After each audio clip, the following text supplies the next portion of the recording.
लो जी, अगला प्रोग्राम और टेक्निकली आखिरी प्रोग्राम, पता नहीं ये आखिरी प्रोग्राम सारा है या सिर्फ सीरीज़ का प्रोग्राम है, लेकिन है कि डॉक्टर साहब का कहना है कि हुण गल मुकाती जाए, जो कहना सी कह लिया, गल खत्म हो गई है। हो सकता है कि कल नूं कोई सानू होर लगे कहने वाली गल ते सी वो कह लईए। हाँ, मेरा ख्याल है कि जो साडा ख्याल जो ਅਸੀਂ ਸੋਚਿਆ ਸੀ ਕਿ ਇਹ ਗੱਲਾਂ ਹੋਣੀ ਚਾਹੀਦੀਆਂ ਨੇ, ਅਸੀਂ ਉਹ ਕਰ ਦਿੱਤੀਆਂ ਨੇ। ਹੀਰ ਦੀ ਪੂਰੀ ਟੈਕਸਟ ਪਾਤੀ, ਵਾਰਿਸ ਸ਼ਾਹ ਦੀ ਪਾਤੀ, ਬੁੱਲੇ ਸ਼ਾਹ ਦੀ ਪਾਤੀ। ਵੈਸੇ ਇਹਦੇ ਤੇ ਅਲੱਗਾ ਪ੍ਰੋਗਰਾਮ ਬਣਦਾ ਜੇ ਤੁਸੀਂ ਗੱਲ ਕਰੀ ਸੀ ਸ਼ੁਰੂ ਕਿਵੇਂ ਹੋਏ ਸਾ। ਹਾਂ, ਅਸੀਂ ਮੈਂ ਡਾਕਟਰ ਸਾਹਿਬ ਅਸੀਂ ਗੱਪਸ਼ਪ ਕਰਨੇ ਹੁੰਦੇ ਸਾਂ, ਅਸੀਂ ਇੱਕ ਦਿਨ ਐਵੇਂ ਕੈਮਰਾ ਰੱਖ ਲਿਆ ਔਰ ਉਹ ਸਾਰਾ ਕੁਝ ਰਿਕਾਰਡ ਕਰ ਲਿਆ। ਉਸ ਤੋਂ ਬਾਅਦ ਗੱਲ ਇੱਥੇ ਤੱਕ ਔਰ ਪਹੁੰਚ ਗਈ ਮੁਨੀਰ ਨਿਆਜ਼ ਤੇ ਪ੍ਰੋਗਰਾਮ ਸੀ। ਔਰ ਮੁਨੀਰ ਨਿਆਜ਼ ਦੇ ਪ੍ਰੋਗਰਾਮ ਸੀ ਉੱਤੇ। ਹੁਣ ਅਸੀਂ ਉਹਦੇ 'ਚ ਕਈ ਵਰੇ ਲੱਗ ਗਏ ਔਰ ਉਹਨਾਂ 'ਚ ਹੀਰ ਇੱਥੇ ਪਹੁੰਚ ਗਿਆ ਔਰ ਅਸੀਂ ਖਤਮ ਕਰ ਰਹੇ ਹਾਂ। ਇਹਨਾਂ ਦੀ ਫਰਮਾਇਸ਼ ਤੇ ਕਰ ਰਹੇ ਹਾਂ, ਮੇਰੇ ਤੇ ਹਾਲੇ ਵੀ ਹੈ ਕਿ ਜੋ ਇਹ ਹੁਕਮ ਕਰਨਗੇ ਉਹ ਹੋ ਜਾਏਗਾ। ਅੱਛਾ, ਗੱਲ ਅੱਗੇ ਚੱਲ ਟੋਰਨੇ ਆ ਪ੍ਰੋਗਰਾਮ। ਹੁਣ ਅਸੀਂ ਇਹ ਗੱਲ ਕਰਨੀ ਹੈ ਮੌਸੀਕੀ ਤੇ। ਹਾਂਜੀ, ਠੀਕ ਹੈ, ਬਟ ਉਸ ਤੋਂ ਪਹਿਲੇ ਮੇਰਾ ਖਿਆਲ ਹੈ ਉਹ ਗੁਜ਼ਸ਼ਤਾ ਸੇ ਪੈਵਸਤਾ ਹੈ ਕਰ ਲਈ। ਕੁਝ ਇੱਕ ਗੱਲ ਮੈਨੂੰ ਐਵੇਂ ਜ਼ਿਹਨ 'ਚ ਆ ਰਹੀ ਸੀ, ਉਹ ਰਹਿ ਗਈ ਹੈ ਕਿ ਇਹ ਲੈਂਗੁਏਜਸ ख़त्म हो रही हैं कोट एंड कोट, लेकिन है कि इस तो बावजूद जो इकनॉमिक जी अटैचमेंट है वो वजह डिवेलप भी होंगे ने, वो वजह खत्म भी हो जाती, वजह नवियाँ आ भी जांदियां ने, वोकैबलरी वध रही है। इस तो बावजूद किसी न किसी हद तक बोली तो जा रही है ना, मसलन मजहब की वजह बोली जा रही है। नहीं देखो गल ये मतलब अरबी हो गई ਉਹਦੇ ਚ। ਮਤਲਬ ਗੱਲ ਇਹ ਹੈਗੀ ਹੈ ਕਿ ਉਹਦੇ 'ਚ ਤੁਸੀਂ ਗੱਲ ਇਹ ਕਹਿਣਾ ਚਾਹੁੰਦੇ ਹੋ संस्कृत हले ਸੰਸਕ੍ਰਿਤ ਜੇ ਹੈਗੀ ਹੈ, समझी जाए ना जाए, लेकिन है कि श्लोक ਹੈਗੀ ਹੈ ਔਰ ਇਸੇ ਤਰ੍ਹਾਂ ਅਰਬੀ ਵੀ ਹੈਗੀ ਹੈ। ਲੇਕਿਨ ਮੇਰਾ ਇਹਦੇ ਕਾਊਂਟਰ ਪੁਆਇੰਟ ਹੈ, ओके ਉਹ ਇਹ ਹੈਗਾ ਕਿ ਸੰਸਕ੍ਰਿਤ ਜਿਹੜੀ ਆ ਹਿੰਦੂਆਂ ਦੀ ਮਜ਼ਹਬੀ ਜ਼ਬਾਨ ਰਹੀ ਹੈ ਔਰ ਹੁਣ ਤੱਕ ਹੈਗੀ ਹੈ ਹਜ਼ਾਰਾਂ ਸਾਲਾਂ ਤੋਂ। ठीक है। ਅਰਬੀ ਜਿਹੜੀ ਹੈ ਜਦੋਂ ਦੇ ਮੁਸਲਮਾਨ ਆਏ ਨੇ ਉਦੋਂ ਦੇ ਸਾਰੇ ਮੁਸਲਮਾਨ ਜਿਹੜੇ ਨੇ ਉਹ ਦਿਨ 'ਚ 5 ਦਫਾ ਅਰਬੀ ਵਿੱਚ ਨਮਾਜ਼ ਪੜ੍ਹਦੇ ਨੇ, ਹਰ ਬੱਚਾ ਕੁਰਾਨ ਪੜ੍ਹਦਾ ਹੈ। ਲੇਕਿਨ ਅਰਬੀ ਦੇ ਨਾਲ ਔਰ ਸੰਸਕ੍ਰਿਤ ਦੇ ਨਾਲ ਕੋਈ ਉਹਨਾਂ ਦੀ ਜ਼ਬਾਨ ਦੇ ਉੱਤੇ ਫਰਕ ਨਹੀਂ ਪਿਆ। ਉਹ ਬਿਲਕੁਲ ਇੱਕ ਰਿਚੁਅਲ ਦੀ ਜ਼ਬਾਨ ਹੈ। ਉਹ ਜਦੋਂ ਮਜ਼ਹਬੀ ਮੋਡ 'ਚ ਹੁੰਦੇ ਨੇ ਤੇ 10-15 ਮਿੰਟ ਲਈ ਉਹ ਜ਼ਬਾਨ ਉਹ ਬੋਲਦੇ ਨੇ, ਉਹ ਵੀ ਰੱਬ ਦੇ ਨਾਲ, ਬੰਦਿਆਂ ਦੇ ਨਾਲ ਨਹੀਂ, ਤੇ ਉਸ ਤੋਂ ਬਾਅਦ ਮੁੱਕ ਜਾਂਦੀ ਹੈ। ਅੱਛਾ ਪੁਆਇੰਟ ਹੈ, ਰੱਬ ਦੇ ਨਾਲ, ਬੰਦਿਆਂ ਨਾਲ ਨਹੀਂ। ਬੰਦਿਆਂ ਨਾਲ ਨਹੀਂ, ਬੰਦਿਆਂ ਨਾਲ ਜਦੋਂ ਬੋਲਦੇ ਆਪਸ ਸੰਸਕ੍ਰਿਤ ਨਹੀਂ ਬੋਲਣਗੇ ਨਾ, ਉਹ ਤੇ ਸਿਰਫ ਇਹ ਕਿ ਜਦੋਂ ਸ਼ਲੋਕ ਬੋਲਣੇ ਉਦੋਂ ਸ਼ਲੋਕ ਬੋਲ ਲਏ, ਉਸ ਤੋਂ ਬਾਅਦ ਗੱਲ ਬਿਲਕੁਲ ਮਤਲਬ ਇਹ ਹੈ ਕਿ ਜਦੋਂ ਬੰਦਿਆਂ ਦੇ ਨਾਲ ਗੱਲ ਕਰਦੇ ਨੇ ਤੇ ਫਿਰ ਉਹ ਹੋਰ ਜ਼ਬਾਨ 'ਚ ਗੱਲ ਕਰਦੇ ਨੇ। ਰੱਬ ਨਾਲ ਗੱਲ ਜਿਹੜੀ ਹੈ ਉਹ ਸੋ ਲਿਹਾਜ਼ਾ ਜਿਹੜੀ ਰੱਬ ਨਾਲ ਗੱਲ ਕਰਨ ਵਾਲੀ ਜ਼ਬਾਨ ਹੈ ਉਹਦਾ ਤੇ ਮੈਂ ਨਹੀਂ ਕਹਿ ਸਕਦਾ ਕਿ ਰੱਬ ਬੜਾ ਏਲੀਅਨ ਹੋ ਗਿਆ। ਨਹੀਂ ਕੀ ਰੱਬ ਤੇ ਬੜਾ ਏਲੀਅਨ ਨਹੀਂ ਹੋ ਗਿਆ? ਨਹੀਂ, ਮੈਨੂੰ ਇਹ ਨਹੀਂ ਪਤਾ, ਲੇਕਿਨ ਮੈਨੂੰ ਇਹ ਪਤਾ ਹੈਗਾ ਕਿ ਉਹ ਜਿਹੜੀ ਜ਼ੁਬਾਨ ਹੈ ਉਹ ਕਈ 100 ਸਾਲਾਂ ਤੱਕ, ਹਜ਼ਾਰਾਂ ਸਾਲਾਂ ਤੱਕ ਰਹਿ ਸਕਦੀ ਹੈ। ਅਰਬੀ ਵੀ ਔਰ ਸੰਸਕ੍ਰਿਤ ਵੀ ਆਖਰ ਕਈਆਂ ਹਜ਼ਾਰਾਂ ਸਾਲਾਂ ਤੋਂ ਚੱਲ ਰਹੀ ਹੈ। ਉਹਦਾ ਸਿਸਟਮ ਹੋਰ ਆ, ਉਹਦੇ 'ਤੇ ਉਹਦੀ ਵਜ੍ਹਾ ਕੀ ਹੈਗੀ ਹੈ, ਉਹ ਹੋਰ ਵਜੂਹਾਤ ਨੇ ਜਿਨ੍ਹਾਂ ਉੱਤੇ ਮੈਂ ਇਸ ਪ੍ਰੋਗਰਾਮ 'ਚ ਗੱਲ ਨਹੀਂ ਕਰਨਾ ਚਾਹੁੰਦਾ ਕਿ ਲੋਕੀ ਮਜ਼ਹਬ ਜਿਹੜਾ ਹੈ ਔਰ ਉਹਦੀਆਂ ਜਿਹੜੀਆਂ ਰਿਚੁਅਲਸ ਨੇ ਉਹਨਾਂ ਨੂੰ ਕਿਉਂ ਪ੍ਰੈਕਟਿਸ ਕਰਦੇ ਨੇ ਔਰ ਕਿਉਂ ਇੱਕ ਖਾਸ ਜ਼ੁਬਾਨ 'ਚ ਕਰਦੇ ਨੇ। ਪਰ ਕਹਿਣ ਦਾ ਮਤਲਬ ਇਹ ਹੈ ਕਿ ਉਹ ਜ਼ੁਬਾਨ ਦੀ ਬੁਨਿਆਦ ਨਹੀਂ ਬਣਦੇ। ਠੀਕ ਹੈ, ਹੁਣ ਅੱਗੇ ਅਸੀਂ ਗੱਲ ਕਰਨੇ ਕਿ ਰਿਚੁਅਲ ਦੇ ਤੌਰ 'ਤੇ ਇਹ ਜ਼ੁਬਾਨ ਹੁਣ ਜਿਹੜੀ ਹੈ ਬੋਲੀ ਪੜ੍ਹੀ ਜਾਂਦੀ ਹੈ, ਲੇਕਿਨ ਇਸ ਹਿਸਾਬ ਦੇ ਨਾਲ ਜਿਹੜਾ ਸਾਡਾ ਪ੍ਰੋਗਰਾਮ ਹੁਣ ਇਹ ਵਾਲਾ ਸੀ, ਅਸੀਂ ਮੌਸੀਕੀ 'ਤੇ ਗੱਲ ਕਰਨੀ ਹੈ, ਮਿਊਜ਼ਿਕ 'ਤੇ, ਅਤੇ ਇਹ ਵੀ ਮਿਊਜ਼ਿਕ ਵੀ ਤਾਂ ਰਿਚੁਅਲ ਦੇ ਤੌਰ 'ਤੇ ਇੱਕ ਸਟਾਰਟ ਹੋਇਆ ਨਹੀਂ। ਹਾਂ, ਉਹਦੀ ਮੈਂ ਤੁਹਾਨੂੰ ਬੈਕਗਰਾਊਂਡ ਦੱਸ ਦਿੰਦਾ ਹੈ ਕਿ ਜਿਵੇਂ ਅਸੀਂ ਜ਼ੁਬਾਨ 'ਤੇ ਗੱਲ ਕੀਤੀ ਸੀ ਨਾ ਹੜੱਪਾ ਸਿਵਲਾਈਜੇਸ਼ਨ ਦੀ, ਇਸੇ ਤਰ੍ਹਾਂ ਜਿਹੜਾ ਮੌਸੀਕੀ ਸੀਗੀ ਇਹ ਵੀ ਹੜੱਪਾ ਸਿਵਲਾਈਜੇਸ਼ਨ 'ਚ ਬਹੁਤ ਐਡਵਾਂਸ ਹੋ ਚੁੱਕੀ ਸੀ। ਓਕੇ, ਆਪਣੇ ਤੌਰ 'ਤੇ ਉਹਦੀ ਜੋ ਵੀ ਫਾਰਮ ਸੀ ਉਹਦੀ, ਉਹ ਫਾਰਮ ਸਾਨੂੰ ਪਤਾ ਕੀ ਸੀ, ਉਹ ਮੈਂ ਦੱਸਣਾ ਹੁਣੇ। ਇਹ ਜਦੋਂ ਏਰੀਅਨਸ ਆਏ ਹਿੰਦੁਸਤਾਨ ਦੇ ਵਿੱਚ ਤੇ ਇਹਨਾਂ ਦਾ ਕਬਾਇਲੀ ਸਿਸਟਮ ਸੀ, ਟਰਾਈਬਲ ਸਿਸਟਮ ਸੀ। ਟਰਾਈਬਲ ਸਿਸਟਮ ਦੇ ਵਿੱਚ ਜਿਹੜਾ ਟਰਾਈਬ ਦਾ ਵੱਡਾ ਬਜ਼ੁਰਗ ਹੁੰਦਾ ਸੀ ਉਹ ਇਬਾਦਤ ਨੂੰ ਲੀਡ ਕਰਦਾ ਸੀ। ਠੀਕ ਹੈ, ਕਾਮਨ ਸ਼ੇਅਰਿੰਗ ਸਾਂਝ ਦਾ ਨਿਜ਼ਾਮ ਸੀ। ਉਹਦੇ ਵਿੱਚ ਕੋਈ ਪ੍ਰੋਫੈਸ਼ਨਲ ਇਬਾਦਤ ਕਰਨ ਵਾਲੇ ਜਾਂ ਗਾਉਣ ਵਾਲੇ ਨਹੀਂ ਸੀ ਹੁੰਦੇ। ਫਿਰ ਜਦੋਂ ਕਬਾਇਲੀ ਸਿਸਟਮ ਏਰੀਅਨਸ ਦਾ ਟੁੱਟਿਆ ਤੇ ਉਹਦੇ ਵਿੱਚ ਤਬਕੇ ਪੈਦਾ ਹੋ ਗਏ, ਬਾਦਸ਼ਾਹ ਜਿਹੜੇ ਨੇ ਖਾਨਦਾਨੀ ਬਣਨ ਸ਼ੁਰੂ ਹੋ ਗਏ। ਪਹਿਲੇ ਤੇ ਜਿਹੜੇ ਰਾਜੇ ਸਨ ਉਹ ਇਲੈਕਟ ਹੁੰਦੇ ਸਨ ਨਾ, ਤੇ ਫਿਰ ਉਹ ਖਾਨਦਾਨੀ ਹੋ ਗਏ। ਉਹ ਜਦੋਂ ਹੋ ਗਿਆ ਤੇ ਫਿਰ ਜਿਹੜਾ ਇਬਾਦਤ ਕਰਨ ਦਾ ਸਿਸਟਮ ਸੀ ਉਹਦੇ ਲਈ ਵੀ ਉਹਨਾਂ ਨੇ ਪ੍ਰੋਫੈਸ਼ਨਲ ਲੋਕਾਂ ਨੂੰ ਹਾਇਰ ਕਰਨਾ ਸ਼ੁਰੂ ਕਰਤਾ। ਅੱਛਾ, ਜਿਹੜਾ ਇਬਾਦਤ ਕਰਨ ਦਾ ਸਿਸਟਮ ਸੀਗਾ ਏਰੀਅਨਸ ਦਾ, ਉਹਨੂੰ ਕਹਿੰਦੇ ਸਨ ਯੱਜ ਕਰਨਾ। ਓਕੇ। ਹਾਂਜੀ, ਤੇ ਜਿਹੜੇ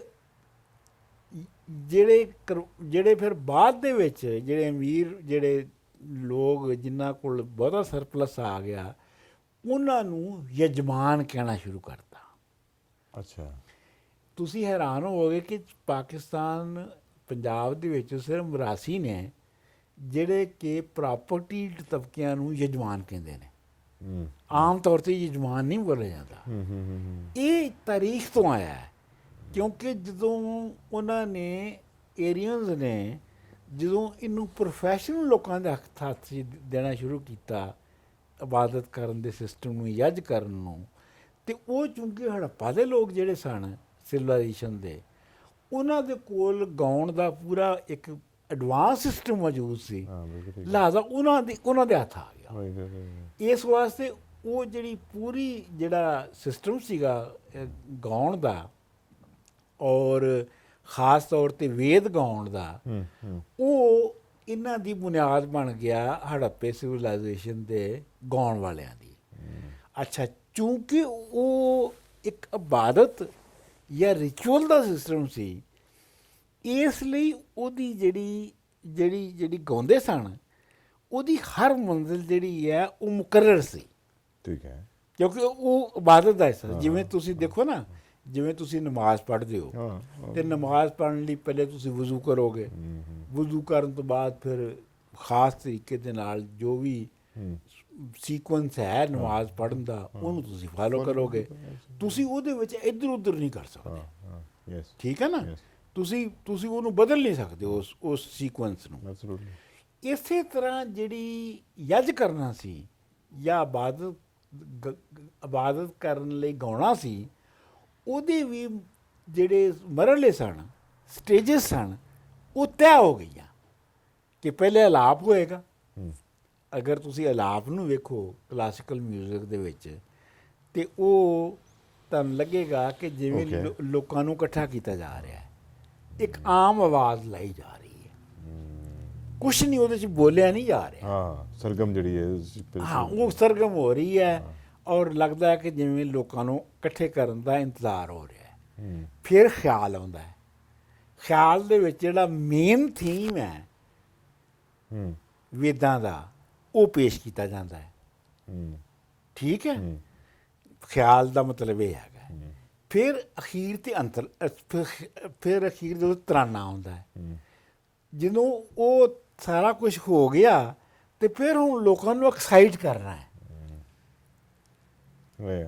ਸ਼ਾਮਲ ਕਰਨਾ ਲੋਕਾਂ ਨੂੰ। ਠੀਕ, ਸੋ ਲਿਹਾਜ਼ਾ ਉਹ ਤਿੰਨ ਜਿਹੜੀਆਂ ਸਟੇਜਸ ਕਾਇਮ ਹੋ ਗਈਆਂ ਇਬਾਦਤ ਕਰਨ ਦੀਆਂ, ਉਹ ਫਿਰ ਜਿਹੜਾ ਸਟਰਕਚਰ ਸੀਗਾ ਉੱਥੋਂ ਹੀ ਨਿਕਲਿਆ। ਫਿਰ ਇਹ ਸਾਰਾ ਉੱਥੋਂ ਹੀ ਨਿਕਲਿਆ ਕਲਾਸੀਕਲ ਮਿਊਜ਼ਿਕ ਦਾ ਜਿਹੜਾ ਔਰ ਉਹ ਉਂਝ ਹੀ ਰਿਹਾ। ਹੋਇਆ ਇਹ ਕਿ ਜਿਹੜੇ ਬਾਅਦ ਦੇ ਵਿੱਚ ਜ਼ਮਾਨੇ ਜਦੋਂ ਬਦਲ ਗਏ, ਤੇ ਨਾ ਤੇ ਪੰਡਤਾਂ ਨੂੰ ਵੇਦਾਂ ਦੇ ਮਾਇਨੇ ਆਉਂਦੇ ਸਨ, ਤੇ ਨਾ ਹੀ ਗਾਉਣ ਵਾਲੇ ਨੂੰ ਆਉਂਦੇ ਸਨ। ਇਸ ਲਈ ਉਹ ਜਿਹੜਾ ਵੇਦਾਂ ਦੇ ਵਿੱਚ ਗਾਉਂਦੇ ਸਨ, ਉਹ ਜਿਹੜੇ ਪਹਿਲੇ ਸ਼ੁਰੂ ਦੇ ਆਉਣ ਵਾਲੇ ਸਨ, ਉਹਨਾਂ ਨੂੰ ਤਾਂ ਉਹਨਾਂ ਦੇ ਮਾਇਨੇ ਆਉਂਦੇ ਸਨ, ਪਰ ਜਿਹੜੇ ਬਾਅਦ ਦੇ ਵਿੱਚ ਆਏ ਉਹਨਾਂ ਨੂੰ ਉਹਨਾਂ ਦੇ ਮਾਇਨੇ ਨਹੀਂ ਸੀ ਆਉਂਦੇ। ਠੀਕ ਹੈ। ਇਸ ਵਾਸਤੇ ਅਸਥਾਈਆਂ ਔਰ ਅੰਤਰੇ ਜਿਹੜੇ ਨੇ ਕਲਾਸੀਕਲ ਮਿਊਜ਼ਿਕ ਦੇ, ਉਹ ਤੁਸੀਂ ਸਮਝੋ ਕਿ ਉਹ ਬਿਲਕੁਲ ਹੀ ਬੇਬਾਨੀ ਹੋ ਗਏ। ਇਸ ਵਾਸਤੇ ਤੁਸੀਂ ਅਗਰ ਕਲਾਸੀਕਲ ਮਿਊਜ਼ਿਕ ਦੇ ਅੰਤਰੇ ਅਸਥਾਈਆਂ ਸੁਣੋ ਨਾ, ਤੇ ਉਹ ਐਵੇਂ ਹੀ ਹੁੰਦੇ ਨੇ। ਠੀਕ ਹੈ। ਉਹ ਉਹਨਾਂ ਦਾ ਕੋਈ ਸਿਰ ਪੈਰ ਨਹੀਂ ਹੁੰਦਾ ਹੈ। ਉਹ ਇਸ ਵਾਸਤੇ ਕਿ ਜਿਹੜੇ ਜਿਸ ਮਕਸਦ ਹੁਣ ਜਿਹੜੇ ਚੱਲ ਰਿਹਾ ਇਹਦਾ ਮਤਲਬ ਕਿ ਉਹ ਟ੍ਰੈਡੀਸ਼ਨ ਦੇ ਤੌਰ ਤੇ ਚੱਲੇ ਆ ਰਿਹਾ, ਕਿ ਕਿਉਂਕਿ ਇਹ ਉਦੋਂ ਪ੍ਰਚਲਿਤ ਹੈ ਸੀ, ਉਹਨੂੰ ਫਿਰ ਉਸ ਤੋਂ ਬਾਅਦ ਕੋਈ ਪਰਿਵਰਤਨ ਨਹੀਂ ਹੋਇਆ ਫਿਰ ਉਸ ਤੋਂ ਬਾਅਦ ਕੋਈ ਚੇਂਜ ਨਹੀਂ ਆਇਆ ਉਸ ਤੋਂ ਬਾਅਦ ਕੋਈ ਹਾਂ change ਨਹੀਂ। ਮਤਲਬ ਇਹ ਹੈ ਕਿ ਉਹਦੇ ਵਿੱਚ ਜਿਹੜਾ ਤੁਹਾਨੂੰ ਕਿਹਾ ਨਾ ਉਹਦੀ ਚੂੰਕਿ ਜਿਹੜੀ ਬੇਸ ਸੀਗੀ ਉਹ ਇਬਾਦਤ ਕਰਨਾ ਸੀ, ਜੱਜ ਕਰਨਾ ਸੀ। ਇਸ ਲਈ ਉਹਦੇ ਲਈ ਜਿਹੜੇ ਸਟਰਕਚਰਸ ਬਣੇ ਉਹਨਾਂ ਨੂੰ ਕਲਾਸੀਕਲ ਮਿਊਜ਼ੀਸ਼ੀਅਨਸ ਨੇ ਨਹੀਂ ਬਦਲਿਆ, ਉਹਨਾਂ ਨੇ ਸਟਰਕਚਰਸ ਨੂੰ ਉਂਝ ਹੀ ਰੱਖਿਆ। ਸਿਰਫ ਉਹਦੇ ਵਿੱਚ ਜਿਹੜੀ ਅੰਤਰੇ ਅਸਥਾਈਆਂ ਦੀ ਜ਼ਬਾਨ ਸੀ ਉਹ ਜਿਹੜੀ ਹੈ ਉਹ ਗਾਇਬ ਹੋ ਗਈ। ਠੀਕ ਹੈ। ਹਾਂਜੀ, ਜ਼ੁਬਾਨ ਤੋਂ ਮੁਰਾਦ ਕੀ ਹੋਈ? ਜ਼ਬਾਨ ਤੋਂ ਮੁਰਾਦ ਹੈ ਕਿ ਵੀ ਇੱਕ ਪਹਿਲੇ ਅਸਥਾਈ ਹੁੰਦੀ ਹੈ। ਹਾਂ ਹੁਣ ਜੇ ਤੁਸੀਂ ਕਾਫੀ ਗਾ ਰਹੇ ਹੋ ਹਾਂ ਤੇ ਕਾਫੀ ਦੇ ਵਿੱਚ ਤੇ ਪਹਿਲੇ ਅਸਥਾਈ ਆਏਗੀ, ਠੀਕ ਹੈ। ਫਿਰ ਅੰਤਰੇ ਆਉਣਗੇ। ਇਹ ਤੇ ਮਾਡਰਨ ਹੋ ਗਈ ਨਾ। ਲੇਕਿਨ ਇਹ ਹੈ ਕਿ ਜੇ ਬਹੁਤ ਤੁਸੀਂ ਕਲਾਸੀਕਲ ਰਾਗ ਗਾ ਰਹੇ ਹੋ ਤੇ ਉਹਦੇ ਵਿੱਚ ਜਿਹੜੀ ਅਸਥਾਈ ਹੈ ਆਮ ਤੌਰ ਦੇ ਉੱਤੇ ਮੈਂ ਇਹ ਵੇਖਿਆ ਹੈ ਕਿ ਉਹਦੇ ਵੀ ਕੋਈ ਖਾਸ ਮਾਇਨੇ ਨਹੀਂ ਹੁੰਦੇ, ਐਵੇਂ ਹੀ ਹੁੰਦੀ ਹੈ। ਔਰ ਅੰਤਰੇ ਦਾ ਵੀ ਕੋਈ ਖਾਸ ਮਤਲਬ ਨਹੀਂ ਹੁੰਦਾ। ਸੋ ਇਹ ਮੇਰਾ ਖਿਆਲ ਹੈ ਕਿ ਇਹ ਫਿਲਨ ਸੀਗਾ ਜਿਹੜਾ ਕਿ ਕਲਾਸੀਕਲ ਮਿਊਜ਼ੀਸ਼ੀਅਨਸ ਨੇ ਕੀਤਾ। ਔਰ ਇਹ ਜਿਹੜੀ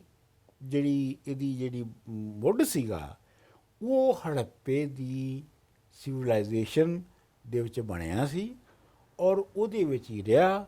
ਔਰ ਜਿਵੇਂ ਅਸੀਂ ਪਹਿਲੇ ਕਿਹਾ ਜ਼ੁਬਾਨ ਦੇ ਮਾਮਲੇ 'ਚ ਕਿ ਜ਼ੁਬਾਨ ਜਿਹੜੀ ਹੈ ਉਹ 20ਵੀਂ ਸਦੀ ਤੱਕ ਤਬਦੀਲ ਨਹੀਂ ਹੋਈ, ਇਸੇ ਤਰ੍ਹਾਂ ਜਿਹੜਾ ਮਿਊਜ਼ਿਕ ਹੈ ਉਹ ਵੀ ਤਬਦੀਲ ਨਹੀਂ ਹੋਇਆ। ਅੱਛਾ, ਉਹਦੇ ਚ ਵੋਕੈਬਲਰੀ ਚੇਂਜ ਨਹੀਂ ਹੈ ਕਿਉਂਕਿ ਜ਼ਬਾਨ ਦੀ ਗੱਲ ਕਰ ਲਈ ਕਿ ਵੋਕੈਬਲਰੀ ਨਵੀਂ ਆ ਗਈ, ਹੋਰ ਇਕਨੋਮਿਕ ਉਹ ਸਾਰਾ ਕੁਝ ਆ ਗਿਆ। ਹਾਂ, ਉਹਦੇ 'ਚ ਨਹੀਂ ਹੋਈ, ਮਿਊਜ਼ਿਕ ਚ ਨਹੀਂ ਆਇਆ। ਹਾਂ ਨਹੀਂ ਆਇਆ। ਉਹਦੇ 'ਚ ਜਿਹੜਾ ਪਿਊਰਿਟਨ ਫਾਰਮ ਵਿੱਚ ਚੱਲ ਰਿਹਾ। ਹਾਂ, ਉਹਦੇ 'ਚ ਜਿਹੜਾ ਕੰਟੈਂਟ ਤਬਦੀਲ ਹੋਇਆ ਹੈ, ਉਹ ਤੁਸੀਂ ਵੇਖੋ ਕਿ ਉਹ ਫਿਰ ਤਬਦੀਲ ਹੋਇਆ ਜਾਂ ਠੁਮਰੀ ਦੇ ਵਿੱਚ ਆ ਕੇ ਜਾਂ ਫਿਰ ਗਜ਼ਲ 'ਚ ਜਨਰਾ ਆ ਕੇ ਜੋ ਹੈ ਕਵਾਲੀ ਆ ਗਈ, ਉਸ ਤੋਂ ਬਾਅਦ ਕਵਾਲੀ ਆ ਗਈ। ਫਿਰ ਉਹਨਾਂ ਫਾਰਮਸ ਦੇ ਵਿੱਚ ਉਹ ਤਬਦੀਲ ਹੋਇਆ, ਪਰ ਉਹਦੀ ਜਿਹੜੀ ਪੁਰਾਣੀ ਫਾਰਮ ਸੀ ਉਹਦੇ ਵਿੱਚ ਤਬਦੀਲ ਨਹੀਂ ਹੋਇਆ। ਉਹ ਕਲਾਸੀਕਲ ਦੇ ਵਿੱਚ ਤਬਦੀਲ ਨਹੀਂ ਹੋਇਆ। ਠੁਮਰੀ ਜਿਹੜੇ ਉਸਤਾਦ ਨੇ ਪੁਰਾਣੇ ਜਿਹੜੇ ਕਲਾਸੀਕਲ ਗਾਉਣ ਵਾਲੇ, ਇਸ ਵਾਸਤੇ ਨਾ ਉਹ ਠੁਮਰੀ ਨੂੰ ਮੰਨਦੇ ਨੇ ਤੇ ਨਾ ਉਹ ਗਜ਼ਲ ਨੂੰ ਕਲਾਸੀਕਲ ਮੰਨਦੇ ਨੇ। ਅੱਛਾ, ਕਿਉਂਕਿ ਗੱਲ ਪੰਜਾਬ ਦੀ ਹੋ ਰਹੀ ਹੈ ਤੇ ਉਹਦੇ 'ਚ ਹਰ ਖੁਸ਼ੀ ਗਮੀ ਤੇ ਕੋਈ ਨਾ ਕੋਈ ਗਾਵਣ ਹੁੰਦਾ ਸੀ, ਬਲਕਿ ਮੌਸਮ ਬਦਲ ਰਿਹਾ ਹੈ, ਕੋਈ ਰੁੱਤ ਸ਼ੁੱਤ ਬਦਲੀ ਹੈ ਉਹਦੇ ਵੀ ਗਾਵਣ ਦਾ ਹੈ। ਜੇ ਤੁਸੀਂ ਫਸਲ ਕੱਟਣੀ ਹੈ ਉਹਦੇ ਵੀ ਗਾਵਣ ਦਾ ਹੈ। ਜੇ ਤੁਸੀਂ ਵੇਚਣ ਗਏ ਹੋ, ਕੋਈ ਲੈਣ ਕੇ ਆਣ ਕੇ ਗਏ ਹੋ, ਉਹ ਵੀ ਗਾਵਣ ਦਾ ਹੈ। ਮਤਲਬ ਹੈ ਕਿ ਇਟਸ ਨਾਟ ਨੈਸੈਸਰੀਲੀ ਕਿ ਸਿਰਫ ਤੁਹਾਡੇ ਧਰਮ ਤੋਂ ਜਾਂ ਤੁਹਾਡੇ ਰਿਲੀਜਨ ਤੋਂ ਅਟੈਚਡ ਹੈ। It is also attached with what is happening around you। ਅਗਰ ਮੌਸਮ ਬਦਲ ਗਿਆ ਤੇ ਫਿਰ ਨਹੀਂ, ਇਹ ਤੋਂ ਜ਼ਿਆਦਾ ਅਹਿਮ ਗੱਲ ਇਹ ਹੈਗੀ ਹੈ ਕਿ ਜਿਹੜੀ ਜਦੋਂ ਪੁਰਾਣੇ ਜ਼ਮਾਨੇ 'ਚ ਜਦੋਂ ਕਲਾਸੀਕਲ ਮਿਊਜ਼ਿਕ ਦੀਆਂ ਬੁਨਿਆਦਾਂ ਰੱਖੀਆਂ ਗਈਆਂ ਸਨ, ਜੱਜ ਕਰਨਾ ਜਦੋਂ ਸੀ, ਉਸ ਵੇਲੇ ਜਿਹੜੀ ਫਲਸਫਾ ਸੀ ਉਹ ਇਹ ਸੀ ਕਿ ਜਿਹੜਾ ਮੰਤਰ ਹੈ, ਮੰਤਰਾਂ ਦੇ ਨਾਲ ਤੁਸੀਂ ਦੁਨੀਆ ਨੂੰ ਬਦਲ ਸਕਦੇ ਹੋ। ਓਕੇ, ਠੀਕ ਹੈ। ਠੀਕ ਹੈ। ਇਸ ਵਾਸਤੇ ਇਹ ਜਿਹੜੀਆਂ ਸਾਰੀਆਂ ਕਹਾਣੀਆਂ ਬਣੀਆਂ ਨਾ ਗਲਾਸ ਟੁੱਟ ਗਿਆ ਕਿ ਫਲਾਣੀ ਰਾਗ ਗਾਓਗੇ ਤੇ ਅੱਗ ਲੱਗ ਜਾਏਗੀ, ਤੇ ਫਲਾਣਾ ਰਾਗ ਗਾਓਗੇ ਤੇ ਬਾਰਿਸ਼ ਹੋਣ ਲੱਗ ਪਏਗੀ, ਤੇ ਫਲਾਣਾ ਰਾਗ ਗਾਓਗੇ ਤੇ ਇੰਜ ਹੋ ਜਾਏਗਾ। ਇਹ ਉਸ ਜ਼ਮਾਨੇ ਦੇ ਵਿੱਚ ਇਹ ਸਾਰੀਆਂ ਕਹਾਣੀਆਂ ਪੈਦਾ ਹੋਈਆਂ ਕਿਉਂਕਿ ਉਦੋਂ ਲੋਕਾਂ ਦਾ ਯਕੀਨ ਸੀ ਕਿ ਇਸ ਕਰਨ ਨਾਲ ਇਹ ਸਾਰਾ ਕੁਝ ਹੋ ਸਕਦਾ ਹੈ। ਲੇਕਿਨ ਇਹ ਆ ਗਿਆ। ਹਾਂਜੀ, ਲੇਕਿਨ ਇਹ ਹੈ ਕਿ ਜਿਹੜਾ 1960s ਤੋਂ ਬਾਅਦ ਜਦੋਂ ਉਹ ਪੂਰਾ ਪੈਦਾਵਾਰੀ ਨਿਜ਼ਾਮ ਜਿਹੜਾ ਸੀ ਉਹ ਬਦਲਿਆ ਤੇ ਉਹਦੇ ਦੇ ਨਾਲ ਜਿਹੜੀ ਮੌਸੀਕੀ ਦੇ ਜਿਹੜੇ ਜ਼ਰੀਏ ਸਨ ਉਹ ਵੀ ਬਦਲ ਗਏ। ਲੈਂਗੁਏਜ ਵੀ ਬਦਲ ਗਈ ਔਰ ਲੈਂਗੁਏਜ ਵੀ ਬਦਲ ਗਈ। ਲੈਂਗੁਏਜ ਤਾਂ ਖੈਰ ਇਨਸੂਫੀਸ਼ੀਐਂਟ ਹੋ ਗਈ ਤੇ ਮਿਊਜ਼ਿਕ ਔਰ ਮੌਸੀਕੀ ਦੇ ਜਿਹੜੇ ਤਰੀਕੇ ਵਾਰਦਾਤ ਸੀ ਉਹ ਵੀ ਬਦਲ ਗਈ। ਮਿਸਾਲ ਦੇ ਤੌਰ ਤੇ ਪਹਿਲੇ ਜਦੋਂ ਆਪਣਾ ਇੱਕ ਕਲਾਸੀਕਲ ਸਿੰਗਰ ਸਨ ਪੁਰਾਣੇ ਜ਼ਮਾਨੇ 'ਚ, ਉਹਨਾਂ ਨੂੰ ਵੱਡੇ ਵੱਡੇ ਜਾਗੀਰਦਾਰ ਬਾਦਸ਼ਾਹ ਇਹ ਲੋਕ ਸਨ ਜਿਹੜੇ ਪਾਲ ਸਕਦੇ ਸਨ। ਉਹਦੀ ਵਜ੍ਹਾ ਇਹ ਹੈ ਕਿ ਬਈ ਤੁਹਾਨੂੰ ਕਲਾਸੀਕਲ ਮਿਊਜ਼ਿਕ ਸਿੱਖਣ ਲਈ ਤੁਹਾਨੂੰ ਜ਼ਿੰਦਗੀ ਦੇ ਪਹਿਲੇ 25-30 ਸਾਲ ਲਾਉਣੇ ਪੈਂਦੇ ਨੇ। ਠੀਕ, ਸੋ 25-30 ਸਾਲ ਤੱਕ ਤੁਹਾਨੂੰ ਪਾਲਣ ਲਈ ਕੋਈ ਹੋਣਾ ਚਾਹੀਦਾ। ਆਮ ਬੰਦਾ ਤਾਂ 25-30 ਸਾਲ ਵਿਹਲਾ ਨਹੀਂ ਨਾ ਪੜ੍ਹ ਸਕਦਾ, ਇਸ ਲਈ ਜਾਂ ਬਾਦਸ਼ਾਹ ਪਾਲਣ ਜਾਂ ਜਾਗੀਰਦਾਰ ਪਾਲਣ। ਹਾਂ, ਬਾਅਦ ਵਿੱਚ ਵੀ ਖੈਰ ਬਹਰਾਲ ਮਤਲਬ ਠੀਕ ਹੈ, ਨਹੀਂ ਨਹੀਂ commercialize- ਉਸ ਵੇਲੇ ਤੇ ਖਾਸ ਤੌਰ ਤੇ ਸੀ ਨਾ। ਇਸ ਲਈ ਹਰ ਇੱਕ ਜਿਹੜਾ ਕਲਾਸੀਕਲ ਘਰਾਨਾ ਸੀ ਉਹਨੂੰ ਪਾਲਣ ਵਾਲੇ ਕੋਈ ਲੋਕ ਹੁੰਦੇ ਸਨ। ਠੀਕ ਹੈ, ਇਹ ਜਦੋਂ ਨਵਾਂ ਜ਼ਮਾਨਾ ਆ ਗਿਆ ਤੇ ਉਹਦੇ ਵਿੱਚ ਫਿਰ ਪਾਲਣ ਵਾਲੇ ਵੀ ਖਤਮ ਹੋ ਗਏ ਤੇ ਮਾਰਕੀਟ ਦਾ ਸਿਸਟਮ ਆ ਗਿਆ। ਹੁਣ ਉਹ ਬੰਦਾ ਜਿਹੜਾ ਹੈ ਉਹ ਕਮਾਏਗਾ ਜਿਹੜਾ ਮਾਰਕੀਟ ਵਿੱਚ ਵਿਕਦਾ ਹੈ। ਹੂੰ, ਉਹ ਬੰਦਾ ਨਹੀਂ ਜਿਹਨੂੰ ਕਲਾਸੀਕਲ 뮤직 ਆਉਂਦਾ ਹੈ। ਇਸ ਵਾਸਤੇ ਤੁਸੀਂ ਦੇਖੋ ਕਿ ਜਿਹੜੇ ਇਹ ਨਵੇਂ ਗਾਉਣ ਵਾਲੇ ਨੇ, ਜਿਵੇਂ ਉਹ ਆਪਣਾ ਅਤਾਉਲਾ ਇਸਾ ਖੇਲਵੀ ਹੈ ਜਾਂ ਦੂਜੇ ਕਈ ਮੁੰਡੇ ਨੇ, ਇਹ ਜਿਹੜੇ ਕਰੋੜਪਤੀ ਤੇ ਅਰਬਪਤੀ ਹੋਏ ਨੇ, ਇਹ ਮਾਰਕੀਟ ਸਿਸਟਮ ਦੇ ਵਿੱਚ ਹੋਏ ਨੇ। ਨਹੀਂ ਲੇਕਿਨ ਲੈਂਗੁਏਜ ਉਹਨਾਂ ਨੇ ਅੱਛਾ ਮੈਨੂੰ ਅਟੈਚ ਕਰੇ ਲੈਂਗੁਏਜ ਨਾਲ ਮਾਰਕੀਟ ਉਹਨਾਂ ਨੇ ਯੂਜ਼ ਉਹੀ ਲੈਂਗੁਏਜ ਕੀਤੀ ਹੈ ਕਿਉਂਕਿ ਤਾਉਲਾ ਜਿਹੜਾ ਹੈ ਉਹ ਜੀਟੀ ਰੋਡ ਤੇ ਬੱਸ ਦੇ ਉੱਤੇ ਔਰ ਟਰੱਕਾਂ ਦੇ ਉੱਤੇ ਚੱਲਦਾ ਜ਼ਿਆਦਾ, ਉਹਦੀ ਵਜ੍ਹਾ ਨਾਲ ਉਹਦੀ ਪਪੂਲੈਰਿਟੀ ਜ਼ਿਆਦਾ ਹੈ। ਜੋ ਬਾਅਦ ਜਾ ਕੇ ਲੀਡ ਦਾ ਕੋਈ ਹਿੱਸਾ ਕੋਈ ਇੱਕ ਅੱਧਾ ਬਣ ਗਿਆ ਹੈ, ਬਟ ਅਦਰਵਾਈਜ਼ ਜਿਹੜੀ ਪਪੂਲੈਰਿਟੀ ਉਹ ਮੈਸ ਪਪੂਲੈਰਿਟੀ ਹੈ ਜੋ ਕਿ ਨਹੀਂ ਉਹਦੀ ਵਜ੍ਹਾ ਇਹ ਦੇਖੋ ਨਾ, ਉਹਦੀ ਨਹੀਂ ਹਾਂ ਨਹੀਂ ਮੈਂ ਉਹਦੀ ਵਜ੍ਹਾ ਇਹ ਦੱਸਾਂਗਾ ਤੁਹਾਨੂੰ ਕਿ ਜਿਹੜਾ ਪਹਿਲੇ ਜਿਹੜਾ 뮤직 ਨੂੰ ਸੁਣਦਾ ਸੀ, ਜਿਹੜਾ ਉਹਦਾ ਕੰਜ਼ਿਊਮਰ ਸੀ, ਜਿਹੜਾ ਪੇ ਕਰ ਸਕਦਾ ਸੀ, ਉਹ ਬਾਦਸ਼ਾਹ ਸੀ ਜਾਂ ਅਰਿਸਟੋਕ੍ਰੇਸੀ ਸੀ। ਠੀਕ, ਅੱਛਾ ਇਹ ਜਿਹੜਾ ਹੁਣ ਨਵਾਂ 뮤직 ਆਇਆ ਜਿਹੜਾ ਤਾਉਲਾ ਈਸਾ ਖੇਲਵੀ ਔਰ ਬਾਕੀ ਲੋਕਾਂ ਨੇ ਜਿਹੜਾ ਮਾਰਕੀਟ ਕੀਤਾ, ਨਹੀਂ ਉਹ ਵੀ ਪੁਰਾਣਾ ਹੋ ਗਿਆ। ਲੇਕਿਨ ਇਹ ਉਹ ਹੈ ਜਿਹਨੂੰ ਕਿ ਆਮ ਬੰਦੇ ਨੇ ਪੈਸੇ ਦੇ ਕੇ ਖਰੀਦਿਆ, ਮਾਰਕੀਟ ਨੇ ਤੈਅ ਕੀਤਾ, ਅਰਿਸਟੋਕ੍ਰੇਸੀ ਨੇ ਤੈਅ ਨਹੀਂ ਕੀਤਾ। ਤੁਸੀਂ ਦੇਖੋ ਪਠਾਣੇ ਖਾਂ 1970 ਦੇ ਵਿੱਚ ਜਦੋਂ ਆਇਆ ਤੇ ਉਹ ਮਰਿਆ, ਭੁੱਖਾ ਮਰਿਆ, ਉਹਦੇ ਕੋਲ ਕੋਈ ਪੈਸਾ ਨਹੀਂ ਸੀ ਹੈਗਾ। ਜੋ ਅੱਜ ਦੇ ਜ਼ਮਾਨੇ 'ਚ ਹੁੰਦਾ ਤੇ ਉਹ ਅਰਬਪਤੀ ਹੁੰਦਾ। ਠੀਕ, ਸੋ ਲਿਹਾਜ਼ਾ ਮੈਂ ਇੱਕ ਗੱਲ ਇਹ ਕਹਿ ਰਿਹਾ ਕਿ ਜਿਹੜਾ ਪੁਰਾਣੇ ਨਿਜ਼ਾਮ ਦੀ ਥਾਂ ਜਿਹੜਾ ਮਾਰਕੀਟ ਸਿਸਟਮ ਆਇਆ ਹੈ, ਉਹਨੇ ਮੌਸੀਕੀ ਦੀ ਤਰਜ਼ ਔਰ ਮੌਸੀਕੀ ਦੇ ਜ਼ਰੀਆਂ ਨੂੰ ਵੀ ਬਦਲ ਦਿੱਤਾ ਹੈ। ਜ਼ਬਾਨ ਨਾਲ ਬਦਲਿਆ ਕਿ ਨਹੀਂ ਬਦਲਿਆ? ਜ਼ਬਾਨ ਵੀ ਉਹਦੀ ਬਦਲੀ ਹੈ। ਮਿਸਾਲ ਦੇ ਤੌਰ ਦੇ ਉੱਤੇ ਹੁਣ ਜਿਹੜਾ ਹੈ ਕਲਾਸੀਕਲ 뮤직, ਜਿਹੜਾ ਕਲਾਸੀਕਲ ਮਿਊਜ਼ੀਸ਼ੀਅਨ ਸੀ ਉਹ ਤਾਂ ਕੁਝ ਹੋਰ ਗਾਉਂਦਾ ਸੀ। ਉਸ ਤੋਂ ਬਾਅਦ ਦੂਜੀ ਸਟੇਜ ਦੇ ਉੱਤੇ ਠੁਮਰੀ ਤੇ ਗਜ਼ਲ ਤੇ ਕਾਫੀ ਆ ਗਈ, ਉਹ ਵੀ ਬਜ਼ੁਰਗਾਂ ਦਾ ਕਲਾਮ ਗਾਉਂਦੇ ਸਨ। ਇਹ ਜਿਹੜਾ ਹੈ ਜਦੋਂ ਆ ਗਈ ਗੱਲ ਈਸਾ ਖੇਲਵੀ ਤੇ ਫਿਰ ਲਾਲ ਕਾਲੀ ਕਮੀਜ਼ ਤੇ ਚਿੱਟਾ ਦੁਪੱਟਾ ਤੇ ਇਹ ਆ ਗਿਆ। ਤੋ ਲਿਹਾਜ਼ਾ ਇਹ ਹੈ ਕਿ ਉਹ ਜਿਵੇਂ ਜਿਹੜਾ ਖਰੀਦਦਾਰ ਹੈ ਉਹ ਚੂੰਕਿ ਆਮ ਬੰਦਾ ਬੱਸ 'ਤੇ ਬਹਿਣ ਵਾਲਾ ਤੇ ਉਹਦੇ 'ਚ ਬਹਿਣ ਵਾਲਾ ਹੋ ਗਿਆ, ਉਹਨੇ ਹੁਣ ਪਾਲਣਾ ਹੈ ਜਿਹੜਾ ਗਾਉਣ ਵਾਲਾ ਹੈ ਤੇ ਉਹ ਤੇ ਆਪਣੀ ਮਰਜ਼ੀ ਦੇ ਬੰਦੇ ਨੂੰ ਪਾਲੇਗਾ ਨਾ। ਉਹਨੂੰ ਜਿਹੜਾ ਸੂਟ ਕਰਦਾ ਹੈ ਉਹ ਤਾਉਲਾ ਈਸਾ ਖੇਲਵੀ ਹੈ, ਇਸ ਲਈ ਉਹਨੂੰ ਤਾਉਲਾ ਈਸਾ ਖੇਲਵੀ ਦਾ ਘਰ ਡਿਫੈਂਸ ਵਿੱਚ ਦੇਖਿਆ ਤੁਸੀਂ? ਨਹੀਂ ਖੈਰ ਅਸੀਂ ਕੋਈ ਪਾਰਟਿਕੂਲਰ ਨਹੀਂ ਹੋ ਰਹੇ, ਬਟ ਨਹੀਂ ਪਾਰਟਿਕੂਲਰ ਮੈਂ ਨਹੀਂ ਹੋ ਰਿਹਾ, ਮੈਂ ਇਹ ਕਹਿ ਰਿਹਾ ਕਿ ਇਹ ਸਾਰੇ ਜਿਹੜੇ ਨੇ ਇਹ ਹੋਵੇ ਜਾਂ ਉਹ ਦੂਜੇ ਹੋਣ, ਮੈਂ ਤੁਹਾਨੂੰ ਲੈਂਗੁਏਜ ਇਹ ਅਟੈਚ ਕਰਨਾ ਚਾਹੁੰਦਾ, ਇਹ ਮਹੱਲਾਂ 'ਚ ਰਹਿ ਰਹੇ ਨੇ। ਉਹ ਗੱਲ ਠੀਕ ਹੈ, ਲੇਕਿਨ ਮੈਂ ਇਹਨੂੰ ਲੈਂਗੁਏਜ ਨਾਲ ਅਟੈਚ ਇਸ ਲਈ ਕਰਨਾ ਚਾਹ ਰਿਹਾ ਕਿ ਪੰਜਾਬ ਦੀ ਜਿਹੜੀ ਹੁਣ ਨਵੀਂ 뮤직 ਜਿਤਨਾ ਪ੍ਰੋਡਿਊਸ ਹੋ ਰਿਹਾ ਉਹ ਲੰਡਨ ਕੈਨੇਡਾ ਜ਼ਿਆਦਾ ਹੋ ਰਿਹਾ ਹੈ ਬਨਿਸਬਤ ਪੰਜਾਬ ਦੇ, ਔਰ ਪੰਜਾਬੀ 'ਚ ਗਾ ਰਹੇ ਨੇ ਔਰ ਆਮ ਬੰਦਾ ਉਸ ਨੂੰ ਸੁਣਦਾ ਹੈ ਔਰ ਤੁਹਾਡੇ ਮੇਰੇ ਜੈਸੇ ਲੋਕ ਨਹੀਂ ਉਹਦਾ ਤਲਕ ਇਹ ਹੈ ਕਿ ਪਰਚੇਜ਼ਿੰਗ ਪਾਵਰ ਕਿੱਥੇ ਜ਼ਿਆਦਾ ਹੈਗੀ ਹੈ, ਕਿਉਂਕਿ ਪਰਚੇਜ਼ਿੰਗ ਪਾਵਰ ਜਿਹੜੀ ਹੈ ਕਿਸੇ ਵੀ ਚੀਜ਼ ਦੀ, 뮤직 ਦੀ ਵੀ, ਉਹ ਚੂੰਕਿ ਵੈਸਟਰਨ ਕੰਟਰੀਜ਼ ਬਹੁਤੀ ਹੈ, ਠੀਕ ਹੈ, ਕੈਨੇਡਾ ਅਮਰੀਕਾ ਬਰਤਾਨੀਆ ਦੇ ਵਿੱਚ, ਇਸ ਲਈ ਉੱਥੇ ਬੜਾ ਪੈਦਾ ਹੁੰਦਾ ਹੈ। ਉੱਥੇ ਪਰਚੇਜ਼ਿੰਗ ਪਾਵਰ ਘੱਟ ਹੈ, ਇਸ ਲਈ ਉੱਥੇ ਘੱਟ ਹੁੰਦਾ ਹੈ।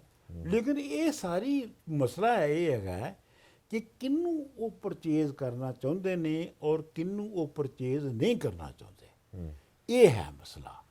ਇਸ ਵਾਸਤੇ ਇਹ ਹੁਣ ਜਿਹੜਾ ਸੋ ਇਹ ਵੀ ਇਕਨੋਮੀ ਦੇ ਨਾਲ ਜਾ ਕੇ ਅਟੈਚ ਹੋ ਗਿਆ। ਬਿਲਕੁਲ, ਇਹ ਹੁਣ ਜਿਹੜਾ ਹੈ ਕਿ ਜਦੋਂ ਕੋਈ ਸਿਸਟਮ ਮੈਚੁਰ ਹੋ ਜਾਂਦਾ ਹੈ, ਬਾਲਗ ਹੋ ਜਾਂਦਾ ਹੈ, ਅਜੇ ਤਾਂ ਅਸੀਂ ਬਹੁਤ ਨਾਬਾਲਗ ਦੇ ਸਟੇਜ 'ਤੇ ਨਾ, ਤੇ ਫਿਰ ਉਹ ਆਪਣਾ ਕਲਾਸੀਕਲ 뮤직 ਵੀ ਪਾਲਦਾ, ਜਿਵੇਂ ਵੈਸਟਰਨ ਕਲਾਸੀਕਲ ਮਿਊਜ਼ੀਸ਼ੀਅਨਸ ਨੇ, ਕੰਟਰੀ ਮਿਊਜ਼ੀਸ਼ੀਅਨਸ ਨੇ, ਆਮ ਪਾਪੂਲਰ ਪੌਪ ਮਿਊਜ਼ੀਸ਼ੀਅਨਸ ਨੇ, ਤੋ ਕਈ ਤਰ੍ਹਾਂ ਦੇ ਮਿਊਜ਼ੀਸ਼ੀਅਨ ਪੜ੍ਹ ਰਹੇ ਨੇ। ਸਾਡੇ ਹਾਂ ਜਿਹੜਾ ਸਿਸਟਮ ਅਜੇ ਹੈ ਉਹਦੇ ਵਿੱਚ ਸਿਰਫ ਉਹ ਆਮ ਬੰਦੇ ਨੂੰ ਅਪੀਲ ਕਰਨ ਵਾਲੇ ਆਏ ਨੇ।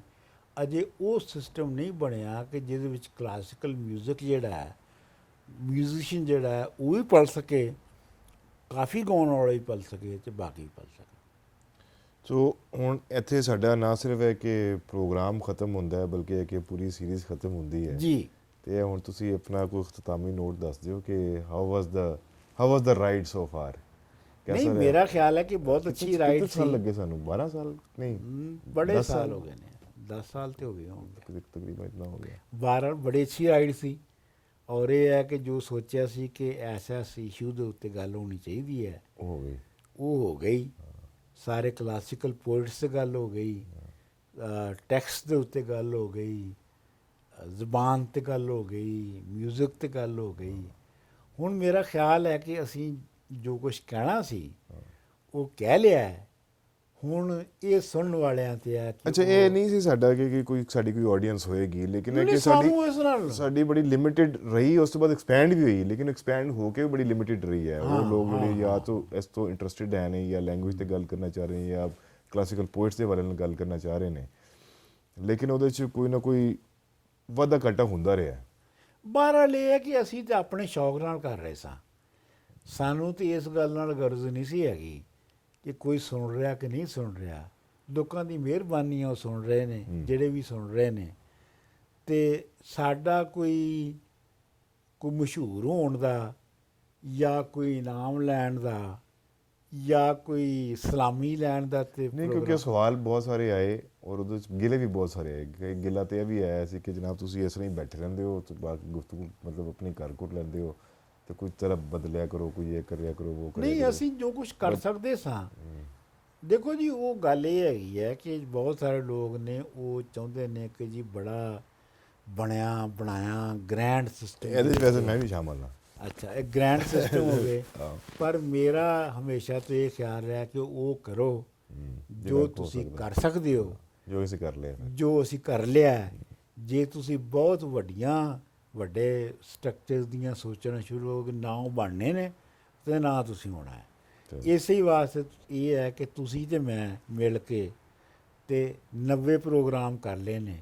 ਇਹ ਹੋਰ ਤੇ ਕਿਸੇ ਨੇ ਨਹੀਂ ਨਾ ਕੀਤੇ, ਕਿਉਂਕਿ ਸਾਰੇ ਜਿਹੜੇ ਨੇ ਉਹ ਵੱਡੀਆਂ ਚੀਜ਼ਾਂ ਸੋਚ ਰਹੇ ਨੇ। ਤੇ ਇਸ ਲਈ ਇਹ ਮੇਰਾ ਖਿਆਲ ਹੈ ਬੜਾ ਜ਼ਬਰਦਸਤ ਸੀ। ਔਰ ਇਹ ਅੱਜ ਅਸੀਂ ਇਹਨੂੰ ਰੈਪ ਅਪ ਕੀਤਾ ਹੈ, ਔਰ ਹੁਣ ਦੇਖਦੇ ਅੱਗੇ ਕਿੱਥੇ ਜਾਂਦੇ ਹਾਂ ਅਸੀਂ। ਦੇਖ ਲੈਂਗੇ। ਓਕੇ।